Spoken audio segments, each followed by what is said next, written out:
I know that feeling.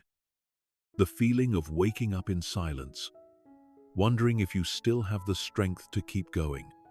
When you look in the mirror and no longer recognize the person staring back. When everything you once believed in has turned into emptiness. There are pains no one can see, yet you carry them every day like a wound that never fully closes. You still smile, still work, still say, "I'm fine," but inside, you're just trying not to break one more time. And then one day, you realize no one can save you except yourself. No one can heal you except the courage within you. Pain doesn't come to punish you. It comes to awaken you. It comes to teach you to see the strength you never believed you had. And that's when everything begins to change. When you stop running and start facing it. When you no longer ask, "Why me?" but begin to say, "It's me, and I will overcome." When you choose to face instead of flee, to take responsibility instead of blaming, to be resilient instead of broken, your inner world begins to shift. At first, it seems like nothing changes. The pain is still there. The memories still sting. But day by day, through every small act of not giving up, something begins to happen. The pain stops burning and slowly becomes light. The kind of light that guides you forward. Sometimes life doesn't fall apart all at once. It dissolves little by little, through sleepless nights, unanswered questions, and that hollow feeling that nothing means anything anymore. But right there, in the place you thought was the end, you begin to hear a quiet voice, weak but persistent, a voice that tells you to get up. Not because you're ready, but because you don't want to live in the dark forever. Pain doesn't come to punish you, it comes to awaken you.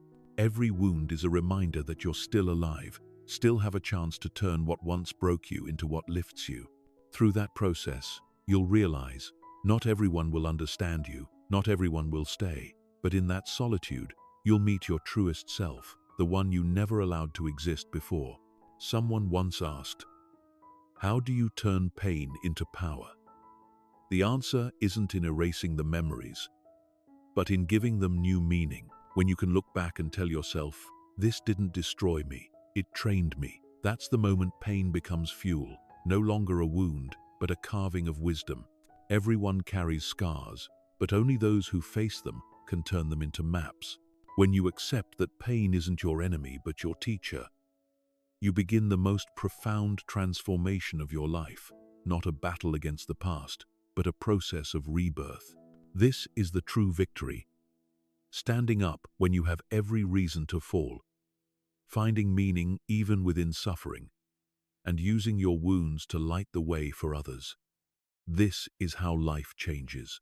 This is how destiny is formed. People often believe that only the strong can overcome pain, that they possess some kind of special energy, an extraordinary endurance that keeps them from breaking under what life throws at them. But the truth is different. No one is born strong. No one is immune to suffering. The difference does not lie in the intensity of the pain, but in how they choose to look at it. We grow up in a world that worships positivity. Everywhere you look, there are messages telling you to think positive, be happy, just move on. But you can't heal a wound by painting over it with fake happiness. Pain doesn't disappear just because you pretend not to see it. On the contrary, when you deny your real emotions, you drive them deeper, burying them under the mask of calmness you try to create. It's not that strong people hurt less, but that they've learned to allow themselves to feel pain, to listen instead of avoid. They don't try to erase their memories. They face them, dissect them, and look straight into the darkest parts of themselves without running away. In that very moment, when you're no longer afraid to see the truth, strength begins to form. There's a truth few dare to admit. Sometimes, pain doesn't make you weaker. It makes you more real. When everything collapses, you have nothing left to hide. No more roles to play, no more false expectations. You are left with yourself raw, flawed, but authentic. And that truth, though brutal, becomes the first foundation upon which you rebuild your life. Most people believe that to overcome pain, they need time, but time doesn't heal by itself. It merely gives you space to choose. Either you let time pass in bitterness, or you use it to understand yourself better. Time doesn't make you stronger. What you do with that time does. Some people stay trapped in old pain for 10 years, while others take only a few months to turn tragedy into motivation. The difference isn't in circumstance, it's in perspective. The first asks, "Why did this happen to me?" while the second asks, "What will I do with this?" The question you choose determines the direction of your life. You don't have to get over pain to move on. Sometimes you just have to accept that it's a part of you. When you stop trying to remove it, you begin to see the value hidden within it. Like precious metal forged under heat, humans are also shaped through adversity. Every crack is proof that you've lived, loved, and dared to believe even when the ending wasn't what you hoped for. There is no path to strength that doesn't pass through pain. Every master, every successful person, every resilient soul you admire has faced moments of collapse. They didn't become great because they never hurt, but because they learned to use their pain as fuel. They turned the memories that once made them weak into lessons that made them wise. Someone once asked, "How can I stop hurting?" The answer is, you can't. No one can stop their heart from breaking, but you can choose not to let it break in vain. Every time you endure, you learn something about yourself. Every time you lose, you learn to love deeper, to understand deeper, to live deeper. Recognizing this false belief is the first step toward inner freedom, understanding that pain is not the enemy, it's a signal. It comes to show you what in your life needs to change. It points to where you haven't healed, where you're still attached, where you're still afraid. When you dare to listen, it's no longer a scream of chaos, but a voice of guidance. Many people spend their whole lives searching for purpose, unaware that it's hidden within the very wounds they try to forget. Beneath pain lies a treasure, a part of you that is deep, honest, and capable of connecting with others in a genuine way. When you learn that lesson, pain loses its power to control you. It no longer defines you as a victim but becomes a memory that helps you guide others. It's easy to believe you're only valuable when you're happy, strong, and successful. But your true self is not just light. You are the union of both light and shadow. When you dare to look into the darkness without hating it, you begin to understand yourself, and from that understanding, you learn to understand others. That empathy becomes the bridge between pain and purpose. So let go of the belief that you must be perfect to deserve peace. You only need to be honest with your fears, your wounds, and what's truly happening inside your mind. No need to hide, no need to pretend. From that place of honesty, all healing begins. Remember, the strong are not those who feel no pain, but those who know how to work with it. They listen, they learn, they transform. And through that process, they discover purpose, not outside of themselves, but within the very things that once brought them to their knees. There is a moment in every person's journey when they suddenly realize that pain never truly disappears, it only changes form. It doesn't leave when you beg it to, and it doesn't soften when you avoid it. It only becomes lighter when you learn to walk through it. And it is there, between fragility and resilience, between tears and understanding, that truth begins to reveal itself. What defines your life is not what you go through, but how you define it. The same event can turn one person bitter, yet turn another into a guiding light. Pain has no moral quality. It is raw energy. The meaning you attach to it is what creates either strength or chains. If you believe pain is punishment, you will live in fear. But if you believe it is an invitation to awaken, it becomes a gift. And in that moment, every wound in your life ceases to be proof of failure and becomes a mark of growth. Those who find purpose do not do so because they have escaped pain, but because they have learned to retell their story in a different way. They turn, "Why did this happen to me?" into, "What did this teach me?" And in that small shift, their whole life changes direction. Because you can't control what happens, but you can choose how to understand it. Some wounds seem like they'll stay with you forever. But one day, when you are calm enough to look back, you realize they taught you to love more deeply, to be more patient, to be more compassionate. And that realization is proof of a profound truth. Pain doesn't destroy you, it refines you. Pain shapes people the way fire shapes iron into steel. It strips away the false, the masks, the illusions about yourself, leaving only the core, the truest part of who you are. Without pain, you would never truly know yourself. Without darkness, you would never understand the meaning of light. We often think the purpose of life is to achieve happiness. But happiness is not the destination. It is the natural result of living with purpose. And that purpose is often born from the very things that once made you suffer. Those who have known deep loneliness understand the value of connection. Those who have lost understand the preciousness of the present. Those who have fallen learn how to rise. Pain becomes the compass that guides you toward what's real in life. The truth is, you don't need to escape pain to find meaning. You only need to allow it to become your teacher. When you change your relationship with pain, your entire inner world transforms. Instead of asking, "How do I stop hurting?" you begin to ask, "What can I learn from this?" And in that moment, every pain becomes a doorway opening you to wisdom you've never touched before. No one wants to hurt. But without suffering, we would never grow. Happiness teaches you nothing but comfort. It's the wounds, the failures, the losses that teach you patience, gratitude, and the ability to love fully. No storm lasts forever. No night lasts without end. And within every tempest lies the seed of light waiting for you to see it. The deepest truth few ever say out loud is this: pain is the raw material from which you create the meaning of your life. Without it, you have no foundation to understand yourself, no depth to connect with others, no drive to evolve.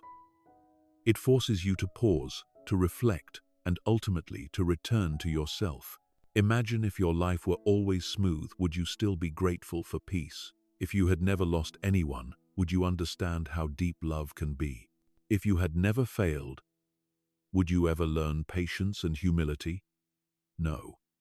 Because it's pain that gives joy its value. It's absence that makes presence precious. You don't need a painless life. You need a mindset that turns pain into energy. When you understand that, you step out of the role of victim and become the creator. Because no pain appears just to torment you. Every wound carries a message. Listen, change, be reborn. When you allow yourself to feel pain, you open the door to truth. When you allow yourself to feel deeply, you return to your humanity. And when you choose to give pain a new meaning, you begin to rewrite your destiny. That is the moment pain transforms into purpose. There is no shortcut to peace. Peace doesn't come from avoidance, but from confrontation and transformation. Just as coal becomes diamond under pressure, humans become radiant through trials. And when you understand this, you stop asking, "Why me?" and start saying, "Thank you for this. Made me stronger, deeper, and more real." Remember this as a promise to yourself. Pain is not the end. It is the beginning. Every tear, every sleepless night, every moment of despair is shaping you into the person you need to become to fulfill your true purpose. And one day, you will look back and smile, not because you've forgotten the pain, but because you've used it as the ground upon which you built a life that cannot be shaken. That is the ultimate truth. Pain is the raw material. Purpose is the art you create from it. People often believe that only the strong can overcome pain, that they possess some kind of special energy, an extraordinary endurance that keeps them from breaking under what life throws at them. But the truth is different. No one is born strong. No one is immune to suffering. The difference does not lie in the intensity of the pain, but in how they choose to look at it. We grow up in a world that worships positivity. Everywhere you look, there are messages telling you to think positive, be happy, just move on. But you can't heal a wound by painting over it with fake happiness. Pain doesn't disappear just because you pretend not to see it. On the contrary, when you deny your real emotions, you drive them deeper, burying them under the mask of calmness you try to create. It's not that strong people hurt less, but that they've learned to allow themselves to feel pain, to listen instead of avoid. They don't try to erase their memories. They face them, dissect them, and look straight into the darkest parts of themselves without running away. In that very moment, when you're no longer afraid to see the truth, strength begins to form. There's a truth few dare to admit. Sometimes, pain doesn't make you weaker. It makes you more real. When everything collapses, you have nothing left to hide. No more roles to play, no more false expectations. You are left with yourself raw, flawed, but authentic. And that truth, though brutal, becomes the first foundation upon which you rebuild your life. Most people believe that to overcome pain, they need time. But time doesn't heal by itself. It merely gives you space to choose. Either you let time pass in bitterness, or you use it to understand yourself better. Time doesn't make you stronger. What you do with that time does. Some people stay trapped in old pain for 10 years, while others take only a few months to turn tragedy into motivation. The difference isn't in circumstance, it's in perspective. The first asks, "Why did this happen to me?" While the second asks, "What will I do with this?" The question you choose determines the direction of your life. You don't have to get over pain to move on. Sometimes, you just have to accept that it's a part of you. When you stop trying to remove it, you begin to see the value hidden within it. Like precious metal forged under heat, humans are also shaped through adversity. Every crack is proof that you've lived, loved, and dared to believe even when the ending wasn't what you hoped for. There is no path to strength that doesn't pass through pain. Every master, every successful person, every resilient soul you admire has faced moments of collapse. They didn't become great because they never hurt, but because they learned to use their pain as fuel. They turned the memories that once made them weak into lessons that made them wise. Someone once asked, "How can I stop hurting?" The answer is, you can't. No one can stop their heart from breaking, but you can choose not to let it break in vain. Every time you endure, you learn something about yourself. Every time you lose, you learn to love deeper, to understand deeper, to live deeper. Recognizing this false belief is the first step toward inner freedom, understanding that pain is not the enemy. It's a signal. It comes to show you what in your life needs to change. It points to where you haven't healed, where you're still attached, where you're still afraid. When you dare to listen, it's no longer a scream of chaos, but a voice of guidance. Many people spend their whole lives searching for purpose, unaware that it's hidden within the very wounds they try to forget. Beneath pain lies a treasure, a part of you that is deep, honest, and capable of connecting with others in a genuine way. When you learn that lesson, pain loses its power to control you. It no longer defines you as a victim, but becomes a memory that helps you guide others. It's easy to believe you're only valuable when you're happy, strong, and successful. But your true self is not just light.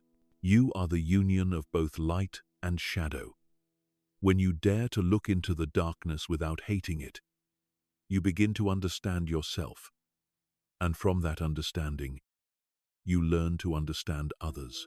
That empathy becomes the bridge between pain and purpose. So let go of the belief that you must be perfect to deserve peace.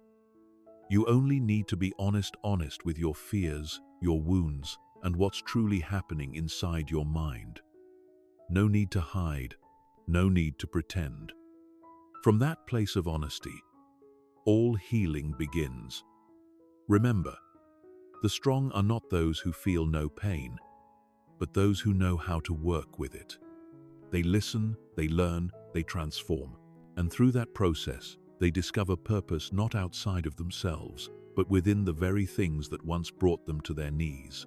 There is a moment in every person's journey when they suddenly realize that pain never truly disappears, it only changes form. It doesn't leave when you beg it to, and it doesn't soften when you avoid it. It only becomes lighter when you learn to walk through it. And it is there, between fragility and resilience, between tears and understanding, that truth begins to reveal itself. What defines your life is not what you go through, but how you define it. The same event can turn one person bitter, yet turn another into a guiding light. Pain has no moral quality. It is raw energy. The meaning you attach to it is what creates either strength or chains. If you believe pain is punishment, you will live in fear. But if you believe it is an invitation to awaken, it becomes a gift.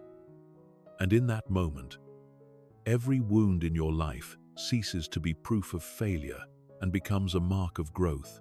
Those who find purpose do not do so because they have escaped pain, but because they have learned to retell their story in a different way.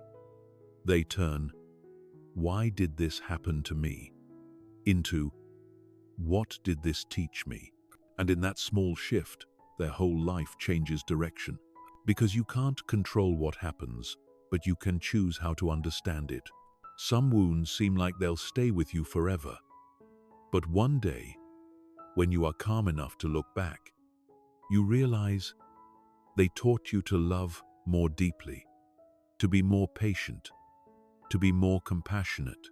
And that realization is proof of a profound truth. Pain doesn't destroy you. It refines you. Pain shapes people the way fire shapes iron into steel. It strips away the false, the masks, the illusions about yourself, leaving only the core, the truest part of who you are. Without pain, you would never truly know yourself. Without darkness, you would never understand the meaning of light. We often think the purpose of life is to achieve happiness. But happiness is not the destination, it is the natural result of living with purpose. And that purpose is often born from the very things that once made you suffer. Those who have known deep loneliness understand the value of connection. Those who have lost understand the preciousness of the present. Those who have fallen learn how to rise. Pain becomes the compass that guides you toward what's real in life. The truth is, you don't need to escape pain to find meaning. You only need to allow it to become your teacher. When you change your relationship with pain, your entire inner world transforms. Instead of asking, "How do I stop hurting?" you begin to ask, "What can I learn from this?" And, in that moment, every pain becomes a doorway opening you to wisdom you've never touched before. No one wants to hurt. But without suffering, we would never grow. Happiness teaches you nothing but comfort. It's the wounds, the failures, the losses that teach you patience, gratitude, and the ability to love fully. No storm lasts forever. No night lasts without end. And within every tempest lies the seed of light waiting for you to see it. The deepest truth few ever say out loud is this: pain is the raw material from which you create the meaning of your life. Without it, you have no foundation to understand yourself, no depth to connect with others, no drive to evolve. It forces you to pause, to reflect, and ultimately to return to yourself. Imagine if your life were always smooth, would you still be grateful for peace? If you had never lost anyone, would you understand how deep love can be? If you had never failed, would you ever learn patience and humility?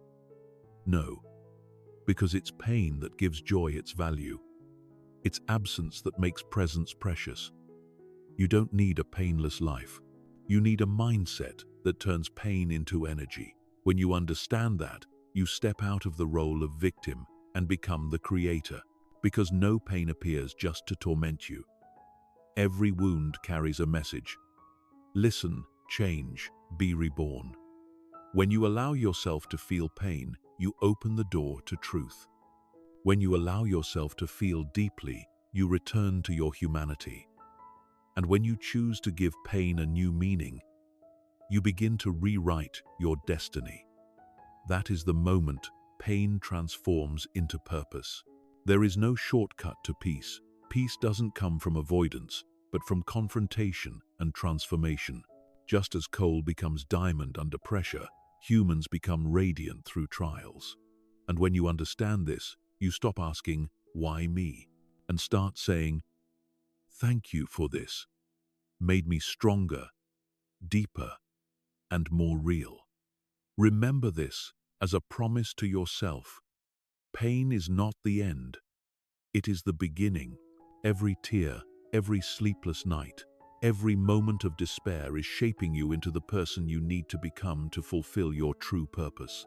And one day, you will look back and smile, not because you've forgotten the pain, but because you've used it as the ground upon which you built a life that cannot be shaken. That is the ultimate truth. Pain is the raw material. Purpose is the art you create from it. You are not weak because you are hurting. You are not a failure because you have fallen. You are simply going through what every real human being must face. Pain is not a sign of weakness. It is proof that you are truly alive, truly feeling, and still capable of love, even when the world is not kind to you. I know that feeling, the feeling of waking up in silence, trying to breathe slowly so your heart doesn't ache more, the feeling of looking around and realizing no one truly understands what you are going through, the feeling of wondering if you will ever be the same again. I have been there, and I know you have too. There is nothing wrong with feeling tired. There is nothing wrong with not having the strength to pretend to be strong anymore. What few people tell you is that sometimes stopping the fight is how healing begins, because the body and the mind were not made to live in a constant state of war.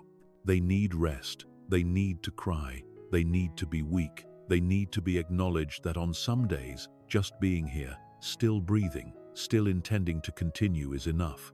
You don't have to overcome your pain in silence. You don't have to pretend to be okay. You don't have to smile for the world to see your strength.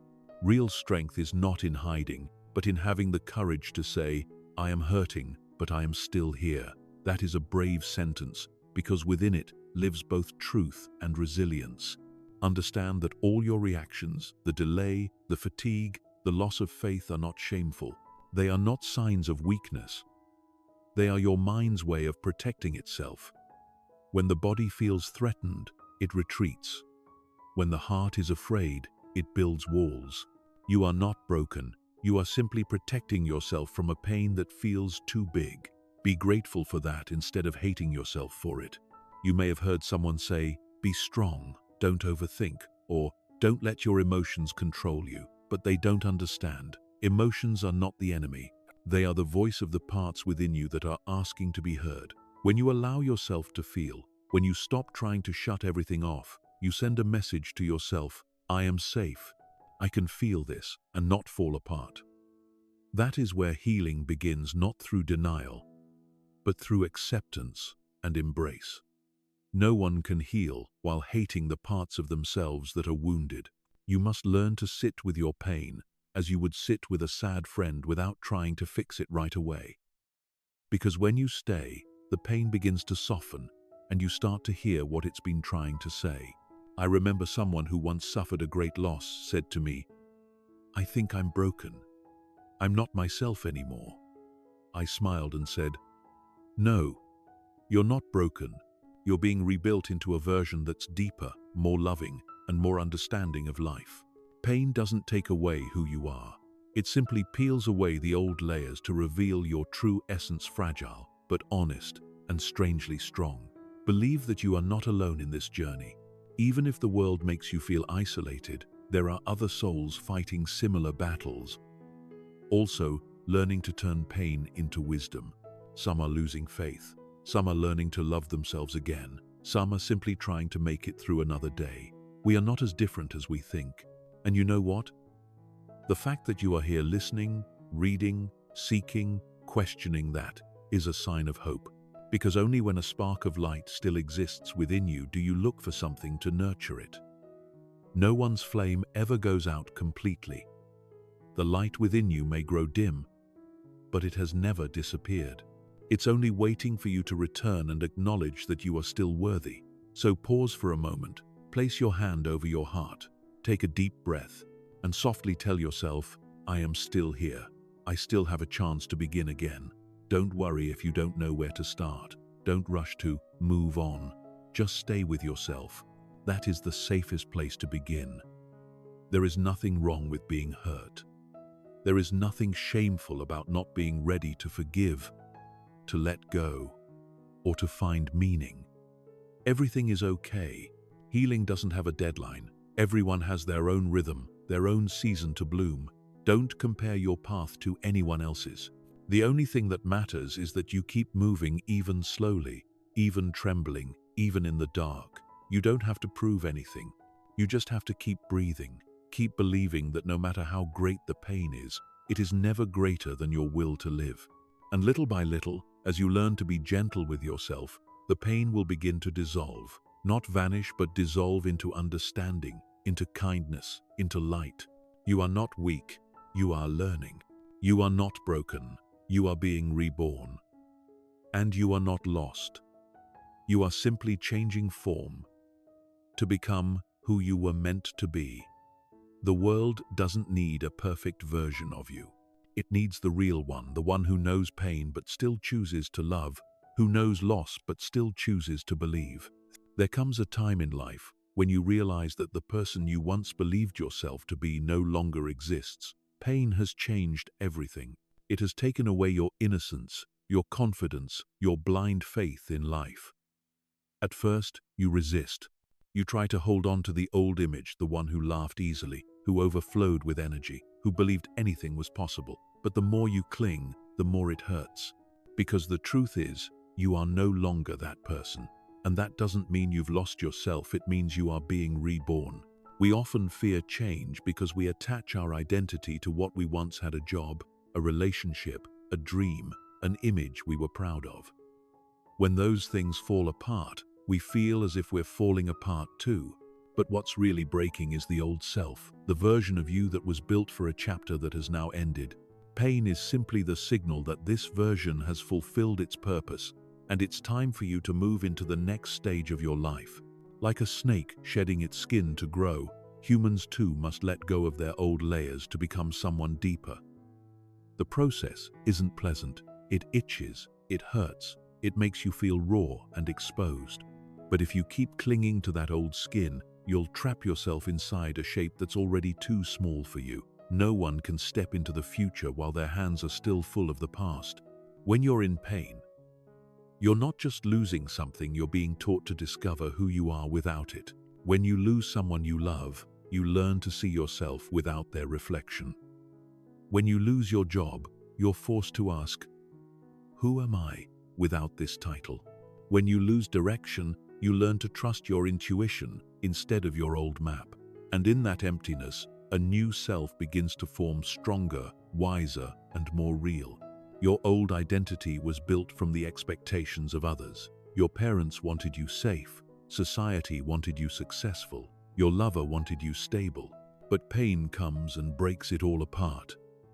It destroys every false standard and forces you to face the real question: who am I when no one is watching? And in that moment, you are free. Freedom isn't having everything you want. Freedom is no longer being defined by what you've lost. When you understand that, your identity begins to shift from living to be accepted, to living to be authentic, from chasing success to becoming meaningful, from trying to control life to learning how to trust the journey. This transformation doesn't happen loudly. It's not that one morning you wake up and feel different. It's hundreds of mornings waking up with the same emptiness but choosing to get out of bed anyway. It's thousands of times wanting to go back to the past, but taking a breath and saying, no, I'll stay here, in the present. Each of those small choices becomes a brick in rebuilding the house of who you are. And then, one day, you look in the mirror and your eyes are different. They no longer search for approval, but reflect the calm of someone who knows their worth, even when no one else sees it. You no longer need the world to say, you're okay, because you know you're on the right path. That's the moment you become the master of your fate, no longer a follower of circumstance. People often think the self is something fixed, but in truth, it's like a river always flowing, always changing, always reflecting the light in a new way. Every challenge is just a bend that shifts your direction. You're not losing yourself. You're expanding, deepening, becoming closer to your true essence. And remember, your new self isn't born from joy. It's born from understanding. It's grateful for the past but not bound by it. It carries pain but is no longer defined by it. It sees the world through eyes that have cried and therefore cherishes peace more deeply. It loves but doesn't depend. It knows loss but no longer fears it. You are not the sad story that happened to you. You are the one writing the next chapter. Every crack in you doesn't make you less, it makes it easier for light to shine through. Pain has taught you what no victory ever could, that true strength is not about never falling, but about rising again with your heart still open. From today on, stop saying, "I used to be that person." Start saying, "I am becoming who I was born to be." Because every time you move through a layer of pain, you move closer to that true self. And when you live from that place of truth, of gratitude, of inner light, you not only heal yourself, you inspire others to believe they can too. Pain doesn't destroy you, it's reshaping you. You haven't lost your identity, you're shifting it to a higher frequency, where you no longer ask, "Who am I to do this?" but instead say, "I am the one brave enough to be myself." And in that moment, you are no longer the one who suffers pain. You are the one who transforms it into power. There is no miracle that erases pain overnight. Transformation doesn't begin with grand gestures, but with small, quiet, consistent movements. One step, one breath, one new choice. Every healing journey begins there. The first step is not to forget, but to face it. Take a blank piece of paper. Write down one thing that hurts the most right now. Just one line. Don't analyze it, don't judge it. Write it by hand, not on a keyboard. Because when ink touches paper, emotions begin to take form, and once they have a form, they're no longer vague or terrifying. That's the moment you take the power back from your pain. Next, write a new response to that pain. A simple sentence: "This doesn't define me, it's teaching me something." Don't force yourself to believe it right away. Just let it sit there like a seed of hope. Today you plant it, tomorrow you water it, and one day you'll see it sprout. If writing feels too hard, start with 2 minutes of deep breathing. Just 2 minutes. Sit still, close your eyes, place your hand over your chest. Inhale and whisper, "I am here." Exhale and whisper, "I am safe." Those 2 minutes are the bridge between your restless mind and your tired body. They bring you back to the present, the place where pain cannot control you. When you repeat it daily, those 2 minutes become the anchor that keeps you steady in emotional storms. Another micro-action: spend 5 minutes every morning being grateful for something small. It could be a warm cup of coffee, the morning light, or the simple rhythm of your breath. When you focus on gratitude, your brain starts to rewire its pathways, gradually replacing patterns of negative thinking with awareness of what's good. You don't have to feel grateful immediately. Just practice it as a ritual. The feeling will follow. Then, choose one tangible action to symbolize your decision to keep going. For example, tidy your space. Throw away something that reminds you of the past you're ready to release. Physical action always precedes emotional change. When your hands clear a corner of your room, your mind clears a corner of memory. You might say, "But I don't have the energy to do anything." That's okay.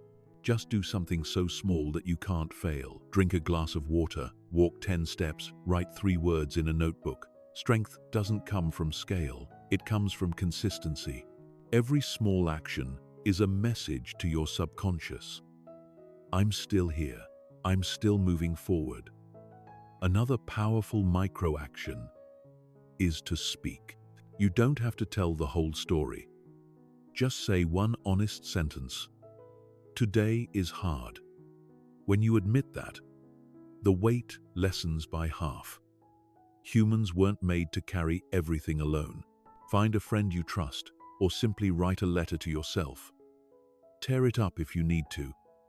What matters is not the letter itself, but the fact that you finally gave your pain a voice. You can also build a repeated habit tied to a specific time. For example, Every night before bed, write down one thing you accomplished, no matter how small. It could be, I got up on time, I didn't cry today, or I went for a 10-minute walk. This act of acknowledgement helps your brain connect effort with reward. And as you notice your own progress, however slow, faith begins to return. Don't expect to change overnight. The goal of micro-actions is not instant transformation, but retraining your brain to believe that movement is possible. Pain paralyzes you because it convinces you that effort is meaningless. But when you act, even in small ways, you rewrite that story. You prove to yourself that you still have a choice. Try the 2-minute rule. Whenever you feel stuck, discouraged, or out of control, say to yourself, I'll just do this for 2 minutes. 2 minutes is short enough that your brain won't resist, but long enough to get you started. And once you start, you rarely stop there. That tiny act becomes the doorway to momentum. And perhaps the most powerful micro-action of all is forgiving yourself every night. Look back at your day and say, I did the best I could with what I had. No perfection needed, no results required. Forgiving yourself is the first step toward healing, because you can't move forward while still punishing yourself. You see, every great change begins with small rhythms, like a heartbeat, small but life-sustaining. Micro-actions are the heartbeat of healing. They're not glamorous or loud, but steady and real. Miss a day? That's okay. Feel tired for 2? Still okay. Just come back. Consistency matters more than perfection. Remember, you don't need to see the whole path to take the first step. You just need the courage to put one foot in front of the other. Because when you move, the path appears. When you act, the light turns on. Tomorrow, when you wake up, choose one micro-action. No matter how small, do it. Because in that moment, you are telling life, I am not done. I am still here, still rewriting my story. When you begin the healing journey, the first thing that appears isn't peace, it's resistance. It comes quietly, almost invisibly. A whisper in your head says, you don't need this, do it tomorrow, or why write it down, it won't change anything. That's resistance, the silent enemy of all transformation. It doesn't shout, it persuades, it doesn't fight you. It lulls you to sleep in the comfort of delay. Resistance shows up whenever you attempt to do something meaningful. It's not a sign of weakness, but proof that you're reaching a new threshold. Every step forward in human growth comes with resistance. If you don't feel it, it means you're still within your comfort zone. So don't fear the laziness, the doubt, the fatigue. See them as signals that you're getting close to transformation. The first step to overcoming resistance is recognizing it. Name it. When your mind starts making excuses, say quietly, hello resistance, I see you. Once you recognize it, you separate yourself from it. You're no longer tangled in its reasoning. You simply observe. And in that moment, you regain your power. Resistance cannot survive for long once you start taking action. Remember, it's strongest before you begin, and weaker once you move. Like friction, the hardest push is the first one. So apply the 5-minute rule. 5 minutes of sitting to write. 5 minutes of meditation. 5 minutes of tidying your desk. 5 minutes of exercise. Once you start, you'll go further than you expect. When resistance says, I don't have time, answer, I only need 2 minutes. When it says, I'm not inspired, respond, I don't need inspiration to act. When it says, I'm not ready, say, no one ever really is. Resistance only has power when you engage it through fear. But when you respond with clarity and movement, it grows silent. Another powerful way to beat resistance is to make the first step so small you can't refuse it. If you plan to write, don't aim for 3 pages, just open your notebook and write 1 sentence. If you want to exercise, don't aim for an hour, just put on your shoes and step outside. Many people wait for inspiration before taking action. But the truth is, Inspiration comes after action. It's not the starting point. It's the result. Resistance is clever. It doesn't always use laziness to hold you back. Sometimes it hides behind false logic. It says, let's research a bit more first. You should plan it better. Wait until everything's perfect. But beneath that is fear. Fear of failure. Fear of judgment. Fear of facing yourself. Recognize it. Every time you're stuck in endless preparation, ask yourself, am I preparing or am I avoiding? Another effective tool is setting time limits. Create a frame. I'll do this for 15 minutes. Boundaries make your brain feel safer because it knows the discomfort will end. And most of the time, when 15 minutes pass, you've already found your rhythm and want to continue. Resistance also loves to attack through comparison. It whispers, others do it better. You're just starting. But remember, everyone moves at their own pace. You're running your own race. The goal isn't to be faster than anyone else. It's to not stop. Consistency beats talent when talent doesn't act. When resistance feels overwhelming, return to your body. Breathe deeply. Feel your feet on the ground.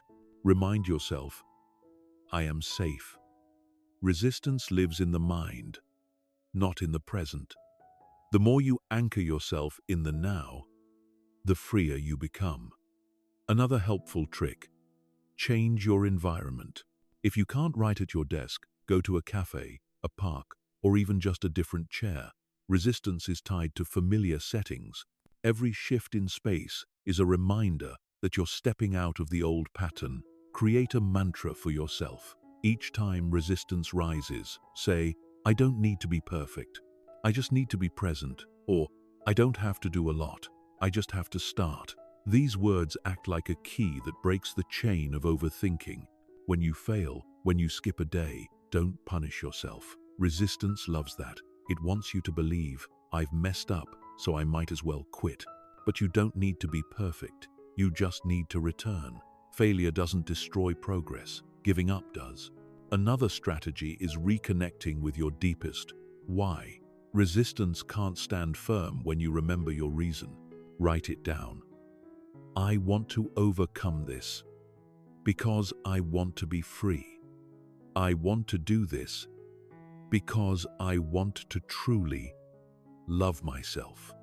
When your reason is deep enough, every excuse becomes small. And finally, see resistance as a teacher. Every time it appears, it's training you to become steadfast. If you learn to live with it instead of fighting it, you'll realize resistance never disappears, but you grow stronger. And one day, when that familiar voice of hesitation appears, you'll smile and say, I hear you, but I'm doing it anyway. That's the moment of true freedom, when you no longer wait for inspiration, no longer chase perfection, no longer let resistance lead. You become your own guide. Once you've overcome the initial resistance, the next step isn't to find more motivation, it's to build a system that keeps you moving even when motivation fades. Because motivation is emotion, it comes and goes. But a system is structure. It holds you steady when emotions shift. Successful people don't rely on inspiration. They rely on rhythm, on principles, on habits. Remember, you can't change your life with one big decision, but you can change everything with small, repeated actions every day. A single drop of water doesn't create an ocean, but thousands of drops fill the sea. Habits are the drops that make transformation possible. So how do you build a system that supports your healing and growth? Start by clarifying your purpose. You can't sustain anything long-term if you don't know why you're doing it. Write down your most honest answer. I want to rebuild my life because I want peace. I want to maintain this discipline because I want to trust myself. Purpose is the foundation of the system. Without it, every habit collapses when you're tired. Then choose 3 foundational actions you can do every day. Not 10, not 5, just 3. They should be so simple that you can't make excuses. For example, write 3 sentences each morning. Meditate for 2 minutes. Walk for 10 minutes. The goal isn't to do a lot, but to maintain rhythm. Because repetition, not intensity, is what creates real change. Build your system the way you'd design a bridge. Each action is a beam. The bridge doesn't need to be beautiful, it just needs to be strong. And strength comes from gentle yet consistent discipline. Not harsh force, but a quiet commitment to respect yourself. For the system to work, create fixed time anchors. The brain loves familiarity. If you write at the same hour, meditate in the same spot, or exercise in the same window each day, your actions will turn into reflexes. You'll stop fighting yourself. Discipline will no longer feel like a burden, it will become second nature. Another key principle: attach new habits to existing ones. After your morning coffee, write 3 lines. After brushing your teeth at night, note one thing you're grateful for. This is called habit stacking, layering habits. The brain more easily accepts something new when it's linked to something familiar. A system isn't just what you do, it's the environment you're in. Environment shapes behavior more powerfully than willpower.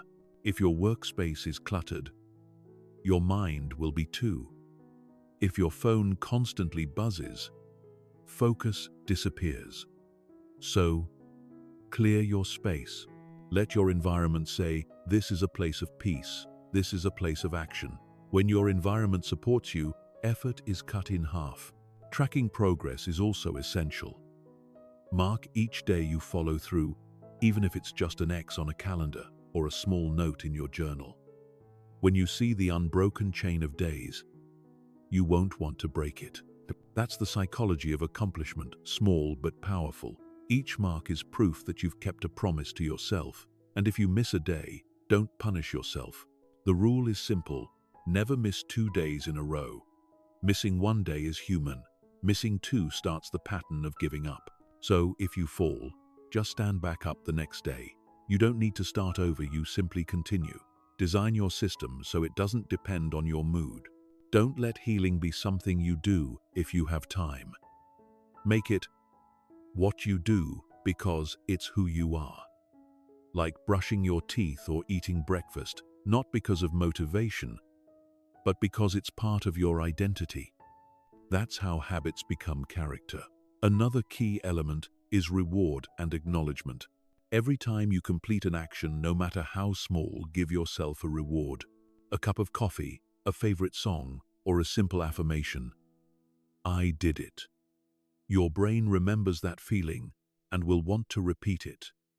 Don't forget to build a backup plan. Life won't always go smoothly.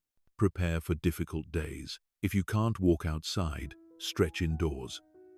If you can't write, record a voice note. Don't let anything completely break your rhythm. A good system doesn't require perfection, it requires flexibility.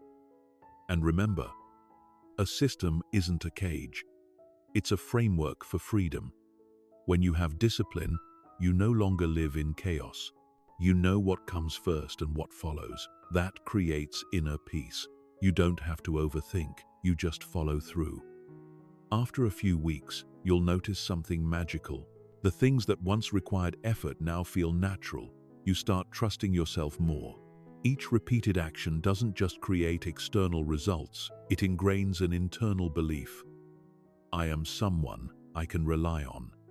A system is the bridge between inspiration and reality. Inspiration helps you start. The system helps you finish. And once you have a stable system, you no longer fear losing motivation or wonder what tomorrow will bring. Because you know that as long as you keep going, everything will align. Finally, see your system as a garden. Each habit is a seed. You can't plant them all in one day. But if you water them consistently, season after season, you'll watch your garden bloom. There's no magic, only intentional repetition. And that's where pain turns into power, chaos turns into order, and life begins to blossom again. No seed can sprout in dry soil. Humans are no different. No matter how strong your willpower is, If you live in a negative environment, you'll slowly be pulled back into your old patterns. Willpower is the fire. Environment is the air. Without oxygen, the flame dies. That's why, once you've built your habits, the next step is to design your environment, not one that drags you down, but one that lifts you up every single day. Environment isn't just where you live. It's the total field of space, energy, sound, people, and micro habits around you. Every element affects your mind. Start with your physical space. Look around the room you're in. Does it reflect the person you're becoming or the person you used to be? Every object holds energy. If something brings pain, store it away or let it go. A clean space is a clear mind. A quiet space is a peaceful heart. Create a small corner for yourself, your renewal zone, where you can write, read, breathe, or simply sit still. It doesn't need to be luxurious. It just needs to feel safe. A candle, a cup of tea, a soft piece of music, simple things that remind your soul this is a place to rest. Every person needs a space to hear their own voice again, to feel at home with themselves. Sound is part of the environment too. Surround yourself with sounds that nurture you. Instrumental music, rain, wind, or even silence. Avoid sounds that strain your mind, constant notifications, negative news, or toxic conversations. The brain absorbs sound the way soil absorbs water. If you want to grow flowers, don't water them with poison. Another element is light. Natural light stabilizes mood and boosts energy. Every morning, open the curtains, breathe, and let sunlight touch your face. Light reminds you that a new day has begun, that there's still a chance, that you're still here. Such a simple habit can shift your emotional state more deeply than you realize. But above all, the most powerful environment isn't outside you, it's the people around you. Notice who brings peace and who makes you feel small. Not everyone is meant to walk with you into your new chapter. Many relationships were built on the old version of you, and when you change, some won't understand. That's okay. You don't need to hate them, just adjust the distance. Sometimes, love means knowing who should stand close and who should stand afar. If you want to grow, seek people with upward energy, those who talk about solutions, not just problems, those who are honest without diminishing you. A single word, a glance, or a sincere presence can lift you higher than 1,000 pieces of advice. When you're around positive energy, you don't have to force yourself to rise. You simply rise naturally. Don't forget to design your digital environment too. Social media is a space you visit daily, and it shapes your mood. Clean your feed. Unfollow accounts that make you compare, that make you feel lacking. Replace them with inspiring pages, self-growth podcasts, or videos that calm your mind. Every time you scroll, you invite energy into your consciousness. Choose it carefully. A good environment isn't always peaceful. Sometimes it challenges you, but in the right direction. Like a gym where muscles ache but grow, a growth environment doesn't avoid discomfort. It gives you just enough challenge to evolve. Stay close to people who make you raise your own standards. At the same time, plant positive energy around you every day. A quote on your wall, a quiet playlist, a gratitude journal. Each small element is a brick in the house of your mind. When you step into that space, your body will recognize it as a place for healing, not self-blame. And if you live alone, don't confuse solitude with peace. Peace is when you enjoy being with yourself. Loneliness is when you fear it. Make your space your companion. Speak to your room as you would to a dear friend. Thank you for being here with me. Energy always returns. If you treat your space with respect, it will protect you. To turn your environment into an ally, apply the 3 R's. Remove, replace, reinforce. Remove what's toxic. Replace it with what nourishes. Reinforce it through repetition. That's how you turn your environment from a random factor into a deliberate force. Ultimately, remember this: you cannot bloom in someone else's soil.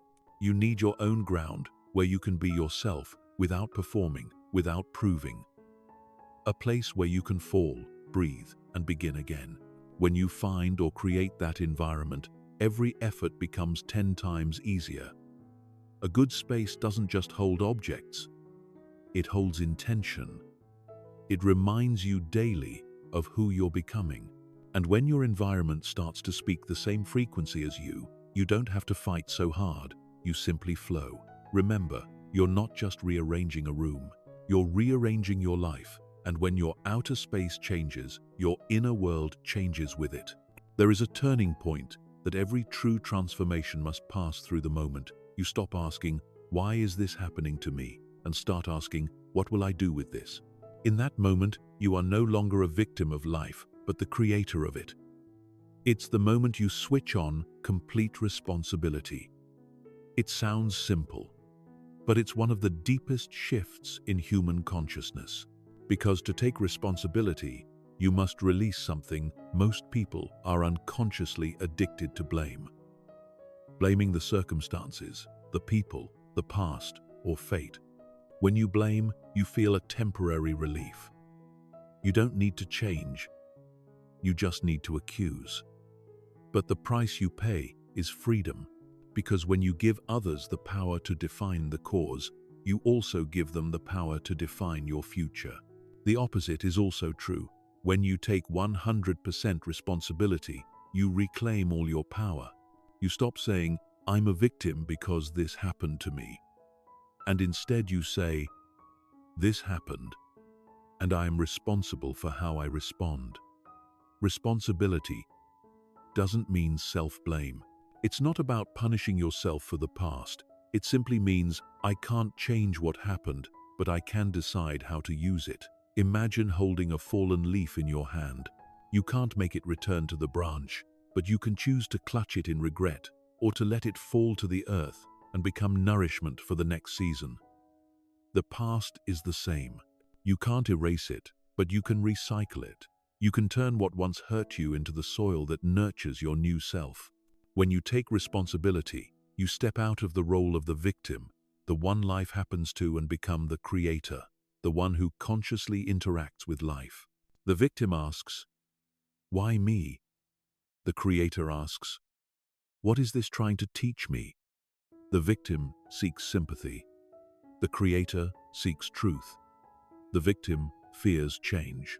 The creator understands that change is the only path to authenticity. You might argue, "But there are things I can't control." True, you can't control others, the weather, or fate. But you can always control your response. That is the deepest freedom no one can take from you.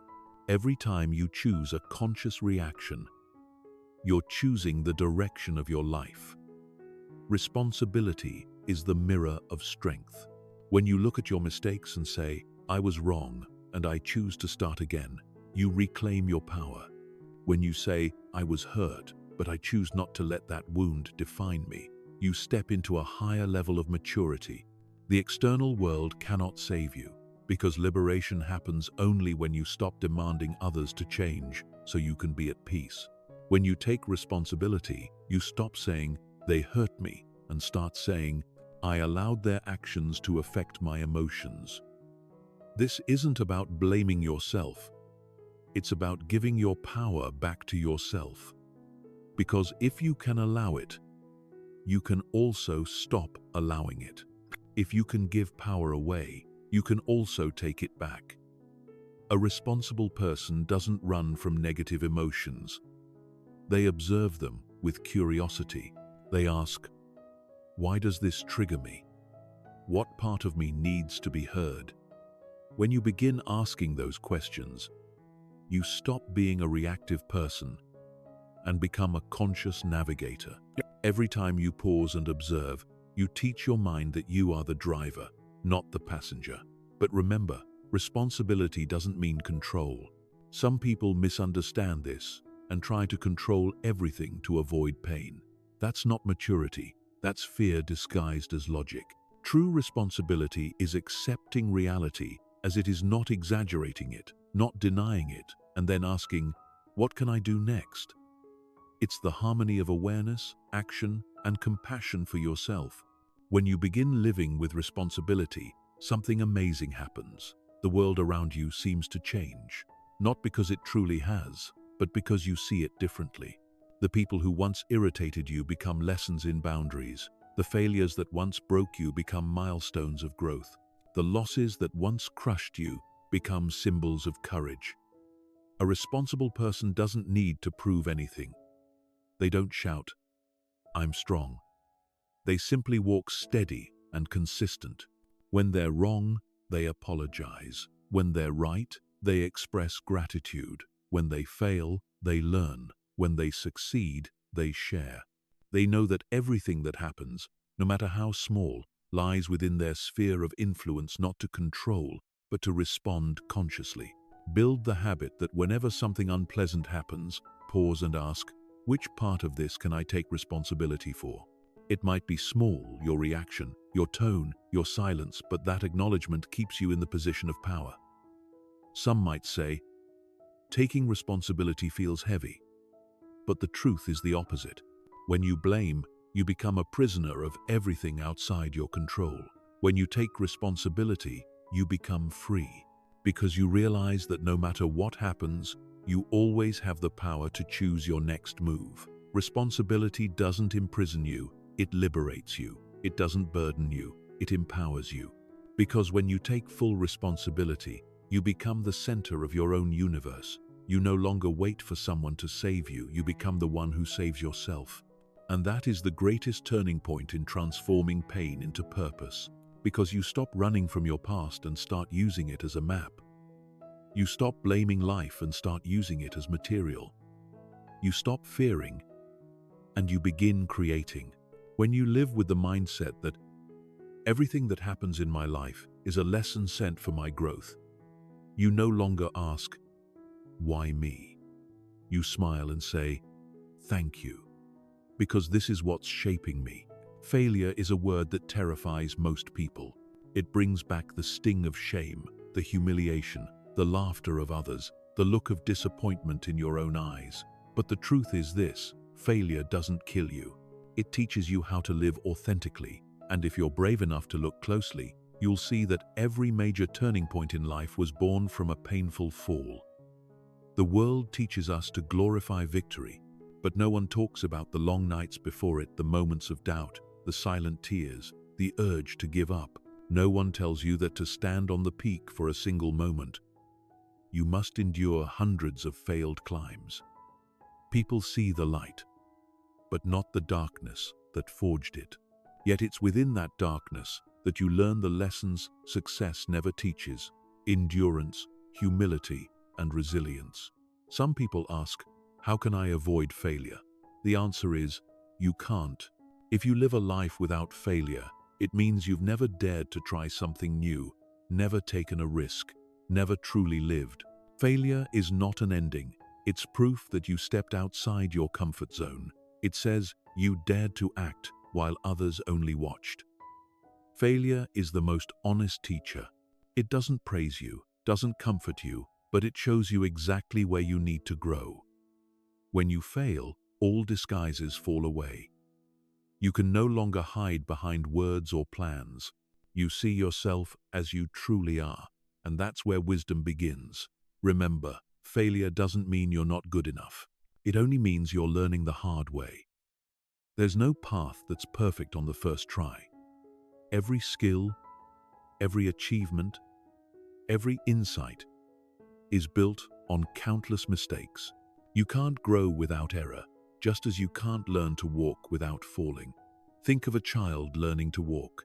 They fall dozens of times a day, but never stop and say, maybe walking just isn't for me. They simply get up, adjust, and try again. You once had that same spirit, but as you grew older, you began to fear judgment, laughter, embarrassment, and that fear stopped you before the lesson could begin. Remember this: failure is feedback, not a verdict. It doesn't say you can't. It says the way you tried didn't work. Once you understand that, failure becomes a map. Every fall is a data point. Every setback is a message. If you listen closely, failure will show you the exact path to real success. Some people let failure define them. They live forever in the shadow of one mistake. as if their entire life were that single moment. But others use failure as fuel. They say, "Good, I learned something." And then they try again, wiser, sharper, stronger. That's the difference between the broken and the forged. One way to redefine failure is to change the question you ask. Instead of, "Why did this happen to me?" ask, "What can I learn from this that I couldn't have learned any other way?" In doing so, you turn every mistake into a lesson, every loss into an asset. You stop seeing failure as a stain and start seeing it as a certificate of growth. The world celebrates winners, but the greatest people are those who have failed the most without giving up. They understand that failure is an essential ingredient of success. Thomas Edison once said, "I have not failed 10,000 times, I've just found 10,000 ways that don't work." Each failure brought him closer to the perfect light bulb. If he had quit at attempt number 9,999, the world might still be in darkness. Likewise, every time you stumble, you are being redirected. Life is a strict teacher. If you take the wrong path, it gives you another test. If you learn the lesson, it lets you move forward. Every failure is an exam. And only when you understand the lesson do you stop repeating it. Failure also humbles the ego. It reminds you that you're not the center of the universe. It teaches you that success doesn't always come when you want it, but when you're ready. Sometimes failure is the pause you need to reflect, to realign, to return to what truly matters.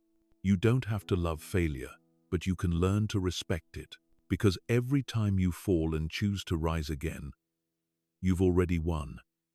You're training your mind to see that failure isn't fatal. And when you stop fearing failure, you become unstoppable. The world doesn't need more perfect people. It needs people who dare to try, dare to fail, and dare to rise, those who inspire others not to give up. When you tell your story of failure with pride, you turn it into a story of power. You tell the world, "I fell, but I chose to keep walking." Look back at every failure in your life. At the time, it may have felt like the end. But now you can see that it pushed you toward a new path, new people, a truer version of yourself. Life never takes something from you without leaving behind a greater lesson. So next time you fail, don't ask, "Why me?" Say, "Good. This is the next chapter of the process." Be grateful that you're being refined. Understand that every failure is fuel, not weight. When you learn to burn it right, it becomes the energy that drives you farther than ever before. Remember, you don't fail when you fall, you fail only when you refuse to rise. There's an interesting truth about personal growth that most people forget. Real success doesn't happen on the day you reach your goal. It happens every day. You become the kind of person capable of reaching it. Life isn't defined by milestones, but by the rhythm you live between them. When you learn to love the process, you stop counting the days until something happens and start living fully in the days that are happening. We're taught that happiness lives on the other side of achievement. When I get this, I'll be happy. When I meet that person, I'll be enough. When I'm perfect, I'll be at peace. But the moment you achieve one thing, you create another goal, and then another. Happiness slips one step further away. And so, life becomes an endless chase, where each day is just a means to an end, not a gift in itself. Loving the process means pausing long enough to feel the value of the journey, even when you're not where you want to be yet. It's the ability to find meaning in each step, no matter how small, and to understand that those steps are what shape the person you're becoming. You can't plant a tree today and demand flowers tomorrow. You have to water it, wait, and trust. And in that waiting, you learn patience, the kind no classroom can teach. The process isn't always beautiful. It's messy, slow, and full of self-doubt. There are days you'll feel stuck and nights you'll want to quit. But if you stay consistent long enough, you'll realize something powerful. Every day you choose not to give up, you're laying another brick in the foundation of your becoming. You may not see the building rise, but every brick is still being placed, stronger than the day before. Think about everything you've ever learned: riding a bike, learning a language, healing a wound. You weren't good at it right away, but you kept going. Not because you were perfect, but because you trusted the process. So why doubt the process of life itself? Life has its own rhythm. Everything has a season. Let the process teach you. The patience no achievement ever will. To love the process is to stop treating yourself like a project to be fixed and start seeing yourself as a masterpiece in progress. You don't need to know everything. You don't need to be perfect. You just need to keep going 1% better every day. Success doesn't come from sudden breakthroughs, but from the accumulation of small actions repeated over time. One of the greatest enemies of progress is comparison. You see others moving faster, achieving more, and wonder, why am I still here? But everyone blooms in their own season. A sunflower cannot bloom at the same time as a rose. When you compare, you plant anxiety. When you trust your pace, you grow in peace. Learn to savor every stage of the journey. When you're beginning, honor the excitement and curiosity. When you're struggling, honor the strength being built in the challenge. When results appear, honor the gratitude and pride. Because when you love each stage, life stops being a test and becomes a meaningful adventure. Sometimes, loving the process also means knowing when to pause, not to quit, but to listen. There are moments you need to rest, to breathe, to recognize how far you've come. Life isn't a race, it's a rhythm, and rhythm only exists when there's both inhale and exhale. When you love the process, you stop fearing failure because failure becomes a natural part of progress. You stop fearing slowness because you understand that everything of real value takes time. You stop resenting the past because you see how every dark road led you here, to this version of you that finally understands. The journey times is times the reward. Loving the process also means learning to love yourself in every version. Not just the capable one, but the clumsy one. Not just the strong one, but the one still learning to stand. When you love yourself through the process, you stop being obsessed with results. You realize you are worthy of love not because you've arrived, but because you're becoming. One day, when you look back, you'll see that the most valuable thing wasn't the moment you reached the goal, it was everything you became along the way. You'll remember the early mornings, the battles with resistance, the nights you didn't give up. You'll realize that the result was only a reflection of a long, courageous journey. Life doesn't owe you quick success. It only promises that if you persist, it will give you the outcome you deserve. But the most beautiful part is this: when you love the process, results stop being the condition for happiness. You're happy because you're alive, because you're growing, because you're evolving every day. Remember, every day you choose to continue, you're winning not against the world, but against the part of you that wants to quit. Every small step is a commitment. I'm staying on this path. And those small steps, over time, build extraordinary lives. To love the process is to stop waiting for miracles and realize that consistency times the miracle. In every meaningful journey, there will come a moment when you want to stop, not because you're weak, but because you're exhausted, tired of trying for so long without seeing results, tired of fighting alone, tired of carrying old wounds that never fully healed. And in those moments, your first instinct as a human being is to give up. But if you want to change your life, you must learn one skill no school will ever teach you: the reflex of not quitting. The reflex of not quitting isn't stubbornness. It's the ability to stay when your emotions tell you to run, and to continue when your mind tells you to stop. It's the quiet strength that allows you to take one more step, just one, even when every part of you screams, enough. Because most people stop right before the miracle happens. Emotions are temporary. Actions create lasting results. Every time you let emotion decide, you allow a fleeting moment to control your future. So, the first rule of the non-quitting reflex is this: never make decisions when you're tired. When your mind is overwhelmed, You can't see the whole picture, only the pain of the present. Rest. Breathe. Step back if you must, but don't step away from the journey. Remember, you don't have to be strong every day. You just have to not quit on the hardest one. True strength isn't about never falling, it's about refusing to stop. You can move slowly, lose your way, cry if you must, but don't leave. As long as you stay, you're still moving forward. The non-quitting reflex begins with small decisions. When you want to procrastinate, say, just 5 more minutes. When you want to skip the workout, say, I'll finish 1 set. When you want to give up on your dream, say, I'll rethink this in the morning. And 9 times out of 10, by morning, you'll feel calm enough to keep going. Sometimes persistence isn't about running, it's about resting wisely. One way to build this reflex is to remember why you started. In moments of exhaustion, your brain only sees the pain of now, not the purpose that began it all. Write it down where you can see it. I started because. Every time you read it, you're reminded that the pain you feel is the price for something once worth fighting for. And if it's still worth it, you have no reason to stop.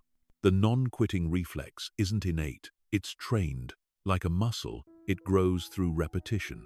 Every time you do something you didn't want to do, you strengthen the muscle of discipline. Every time you rise after falling, you strengthen the muscle of resilience. Over time, staying becomes second nature. You don't think, you simply continue. One of the secrets of successful people is that they separate themselves from fleeting emotions. They know emotions are like weather, ever-changing. But commitment is like climate, stable and enduring. They don't let one storm convince them summer is over. They don't let one bad day convince them their dream is wrong. They understand emotions are signals, not commands. When you feel like quitting, ask yourself, do I really want to stop, or do I just want the pain to end? Most of the time, it's the second one. And if that's true, then what you need isn't to abandon the path, it's to rest, recover, and keep walking. Imagine climbing a mountain. Your legs ache, the air thins, your heart races. Every cell in your body begs you to stop. But if you sit down and turn back, you'll never know that the summit was only a few meters away. Life works the same way. Many people give up just before the finish line without realizing how close they were. The difference between those who make it and those who don't isn't talent, it's one more step. Train your mind for the one more step reflex. When you're tired, don't think about the whole journey, just one step. One call, one page, 1 hour. One step isn't scary. And when you finish that step, you'll realize you can take one more. That chain of one mores is how all great things are built.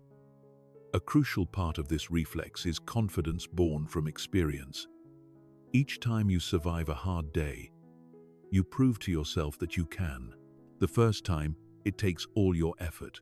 The 10th time, you simply breathe and say, I've been here before, and I'll get through it again.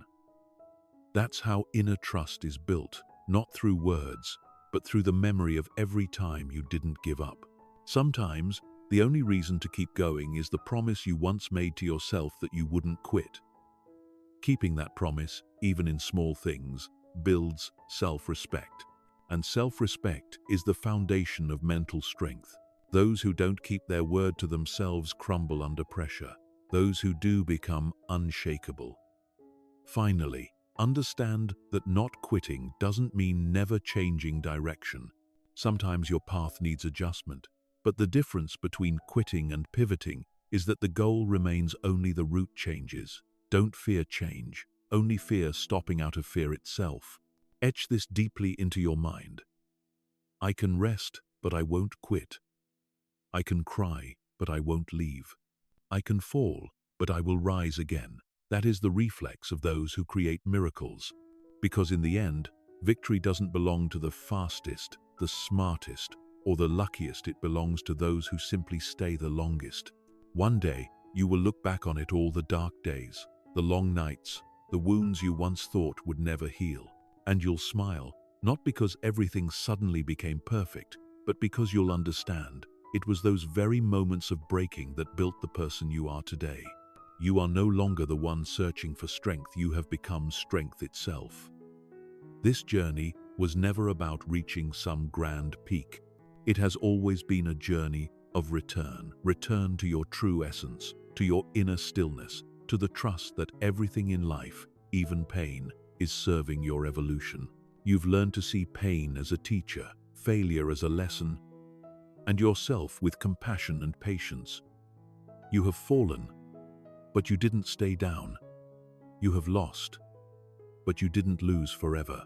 You have felt fear, but you walked forward anyway. And from that moment on, you stopped living just to survive. You began living to create meaning. Legacy isn't what you leave behind when you're gone. Legacy is the energy you give to the world each day, the way you love, the way you forgive, the way you rise. It's the look in your eyes when you tell someone who's hurting, "I've been there, and I know you'll make it too." Legacy is when your strength becomes someone else's hope. One day, someone will hear your story and think, if they could do it, so can I. And in that moment, light spreads not through noise or speeches, but through the quiet truth of your existence. You have turned pain into purpose, suffering into strength, and darkness into light. Life never needed you to be perfect. It only needed you to be present, grounded, and real. Keep walking forward, not to prove anything, but to live more fully as yourself. Let your journey be the proof that every wound can become wisdom, and every fracture can become art. And when someone asks you the secret to your strength, tell them this: I'm not special. I just never gave up. That is your legacy. A heart that once broke but chose to love again. A soul that once fell but chose to rise. Remember, true strength doesn't come from never falling, but from the courage to rise after every fall. If this message resonates with you, please like, share, and subscribe, and help me spread stories of inner strength, where pain transforms into purpose, and people learn to be reborn from their own darkness.